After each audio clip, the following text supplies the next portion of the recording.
No one may believe me, but I've seen many nightmarish visions.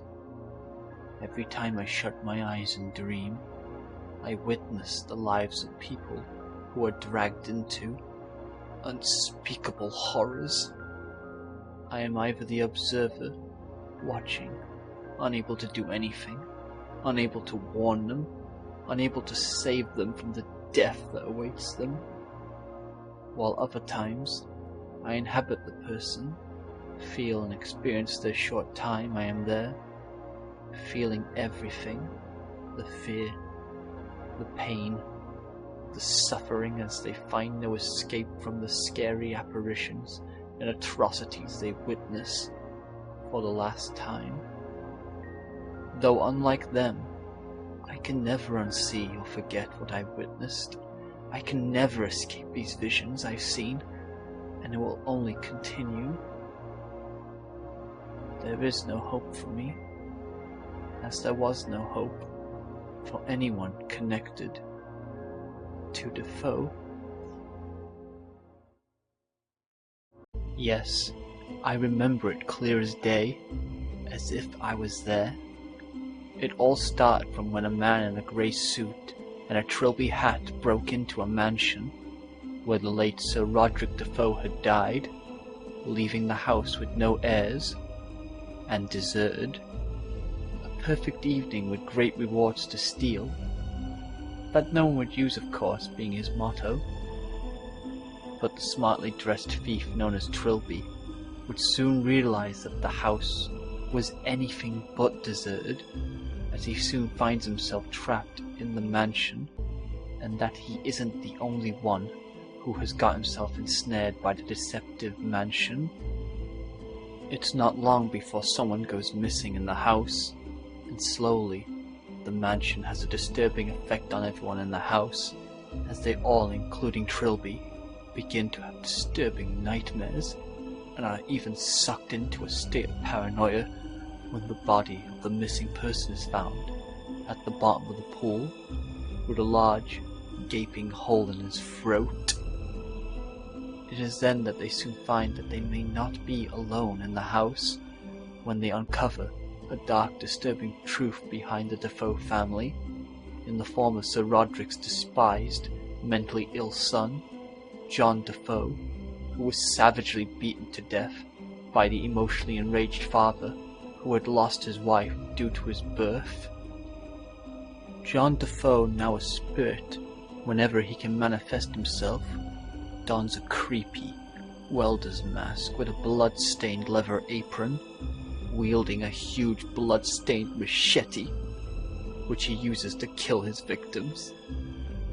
No one is safe from John Defoe when he is on the loose, as he is invincible and can only be hindered, and he cannot be reasoned with, as his father gave him the only gift that he as a parent could give his mentally broken child: the intent to kill. No one is safe from his spirit, as I fear for the lives of the people dragged into the spiraling, horrifying mystery surrounding Defoe, especially to those who had unwittingly released him in the future. But it is not Defoe I fear.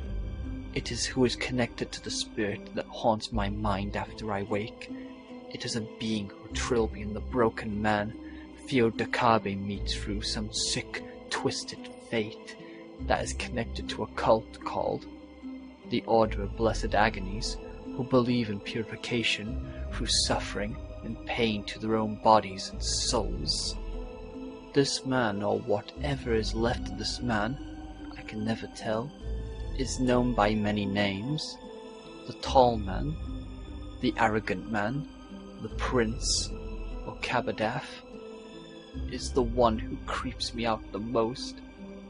Any time I see him appear, dressed in black, towering over even the tallest of humans, with no facial features upon his flat, smooth face, I am filled with fear. Fear of what its intentions are, as it kills without warning, like a tarantula, and stalks those who I have formed a one-sided connection to, as it serves its cruel and hideously horrific master, Chzo. While I know the people in my vision shows they are resourceful and have a good amount of luck in facing these atrocities brought on by these two beings, or by their fellow human beings that are drawn into the madness of their own accord, I can't help but fear for their safety and wish for them to survive in their hopeless-looking predicaments, even if some of them have unbelievable turns in their fates. The scenery doesn't help matters either. Some of the more calming moments within are just there to lull me and the people involved into a false sense of security, make me believe nothing bad could happen, but then it blindsided me with either a surprise attack on those I grew attached to, or plunged me into despair and fear with only the welcoming sight of a mutilated, bloody corpse, and writings filled with dread. I'm sorry. I just can't go on. How it ends is just too much.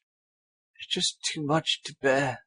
To think that I would witness the horrifying visions, filled with such pain and agony and horror for one's survival beneath the loneliness of having to carry such burdens. Trilby may have been able to live with the horrors, but I just can't. But I fear that my visions will only continue the next time I sleep.